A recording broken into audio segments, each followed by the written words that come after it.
So friends, চলে এসেছি দেখো চাউমিন নিয়ে। তো আমি বানালাম চাউমিনটা, ভেজ চাউ। তো তার কারণ হলো যে আমি দুপুরে লাঞ্চ করি, তো ভাবলাম যে এত দেরিতে স্নান হয়ে গেছিলো, তো সেই জন্য তো এখন একটু চাউমিন বানিয়ে নিয়েছি। তো ভাই খায় না, খাবো আমি আর বাবা। এই যে দেখতেই পাচ্ছ।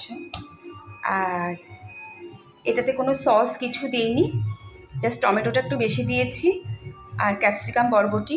আর দেখো কত সুন্দর কালারফুল হয়েছে। এই যে এটা আমার, আমি সস, টমেটো সস নেব না। আর আমি নিয়ে নিয়েছি অলরেডি ভিনিগার আর লঙ্কা, কারণ আমার ঝালটা আমি খেতে পারছি না বলে এত কম ঝাল দিয়েছি। একটা লঙ্কা দিয়েছি, একদম ঝাল হয়নি। তো একটু নিয়ে নিলাম রেস্টুরেন্টের মতো। আর এদিকে বাবাকে দিয়ে দিয়েছি টমেটো সস।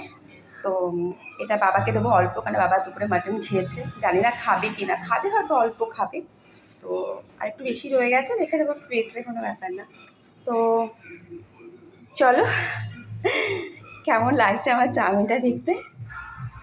খুব সুন্দর লাগছে, আমার কাছে তো খুব সুন্দর লাগছে। তো চলো, টাটা।